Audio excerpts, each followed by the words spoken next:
Bonsoir à tous, bienvenue à ce bulletin d'information sur VBI. Démarrons ce bulletin avec des informations concernant des cas de violence en Haïti, plus de 1700 morts en une semaine selon le BINU. Le rapport souligne que cela porte à 5626 le nombre de personnes tuées en 2024 et à 2213 celui des blessés. De plus, souligne le BINU, au moins 431 personnes ont été enlevées contre rançon par des gangs au cours du dernier trimestre de l'année, portant le nombre total d'enlèvements à 1494 en 2024.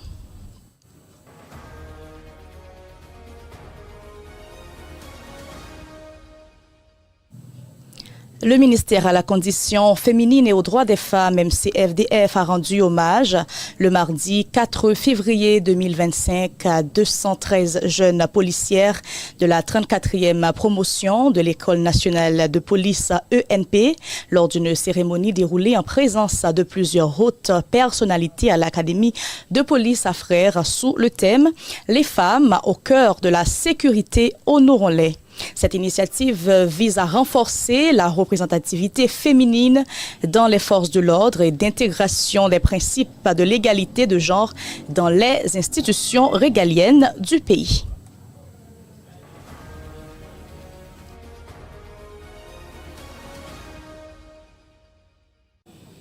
L'Organisation des citoyens pour une nouvelle Haïti au CNH a remis les prix aux lauréats de la deuxième édition de son concours national de dissertation sur la corruption en Haïti. La cérémonie de remise des prix s'est déroulée hier mardi 4 février 2025 dans un hôtel à Pétionville en présence des autorités étatiques et de membres de la communauté internationale.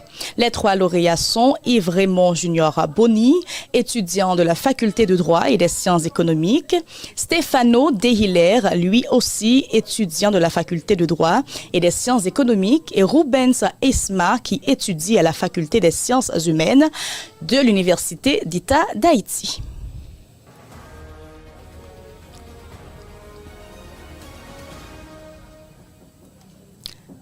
Autre information, le président du Conseil électoral provisoire, Patrick Saint-Hilaire, a installé mardi Philippe Augustin comme nouveau directeur exécutif de l'institution électorale. Le Conseil électoral mise beaucoup sur l'expérience de M.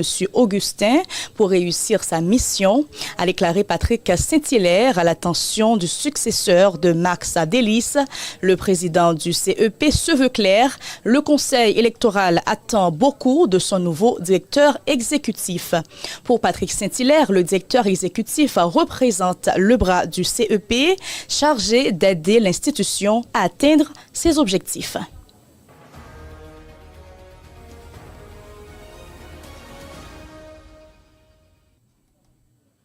Les informations hors de nos frontières. Le président américain Donald Trump a assuré mercredi que tout le monde adorait sa proposition de prendre le contrôle de Gaza et d'en déplacer les habitants malgré l'opposition des Palestiniens et de nombreux pays au Moyen-Orient et à travers le monde.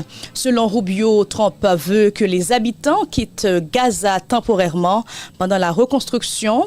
Le président américain Donald Trump souhaite seulement que les Palestiniens quittent temporairement la bande de Gaza pendant sa reconstruction, a déclaré mercredi le secrétaire d'État Marco Rubio.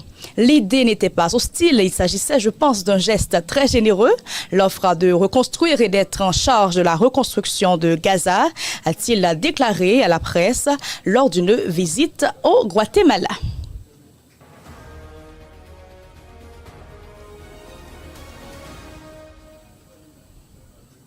Nous sommes toujours à l'étranger, en Ukraine. Explosion dans un centre militaire. Kiev et Moscou échangent 300 prisonniers. La Russie et l'Ukraine ont annoncé mercredi avoir échangé 150 prisonniers de guerre de chaque côté.